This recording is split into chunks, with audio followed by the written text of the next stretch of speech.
Hi అండి, అందరికీ నమస్తే. నేను మీ Bharathi. Welcome back to our channel. ఇవాల్టి రెసిపీ వచ్చేసి ఇన్స్టెంట్గా చేసుకునే స్పాంజీ దోశ. అప్పటికప్పుడు ఒక కప్పు అటుకులతో అయితే ఈ స్పాంజీ దోశ వేసుకోవచ్చండి. టేస్టీగా కూడా ఉంటుంది, ఎంత చక్కగా కూడా వస్తాయి.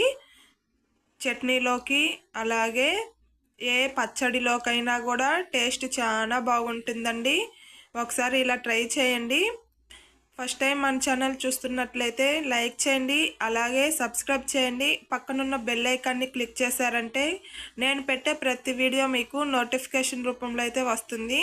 ఈ దోశలకి ముందుగా ఒక కప్పు అటుకులను తీసుకొని శుభ్రంగా కడిగి తర్వాత ఒక కప్పు వరకు ఉప్మా రవ్వను కూడా తీసుకోవాలి.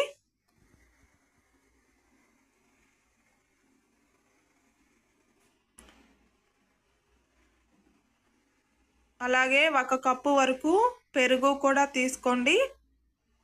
ఈ మూడిటిని బాగా మిక్స్ చేసిన తర్వాత కొంచెంగా వాటర్ పోసుకొని ఒక 10 నిమిషాల వరకు అయితే మూత పెట్టి పక్కన పెట్టేయాలి.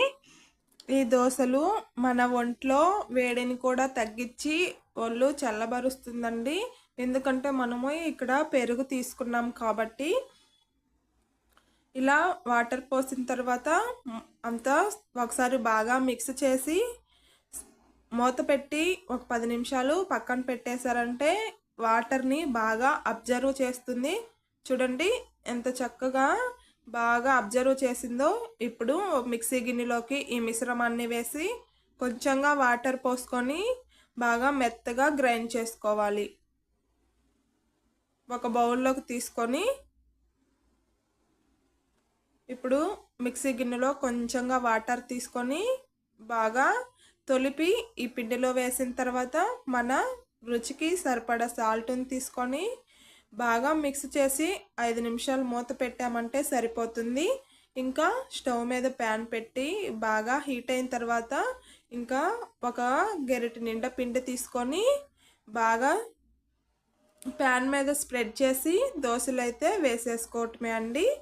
ఒక సైడ్ బాగా కాల్చుకున్న తర్వాత పైన ఆయిల్ వేసి ఇంకొక సైడ్కి తిప్పివేసి బాగా కాల్చుకోవటమేను. అంతే అండి, స్పాంజీ దోశ రెడీ. చాలా ఈజీగా అయిపోతుంది, టేస్టీగా కూడా ఉంటుందండి. అప్పటికప్పుడు వేసుకొని తినొచ్చు. అంతే అండి, స్పాంజీ దోశ అయితే రెడీ అయిపోయినట్టే. వీడియో నచ్చితే లైక్ చేయండి, అలాగే మన ఛానల్ని సబ్స్క్రైబ్ చేయండి ఫ్రెండ్స్. ఇంకొక మంచి వీడియోతో అయితే మీ ముందుకు వస్తాను. Okay, bye bye. Support my channel.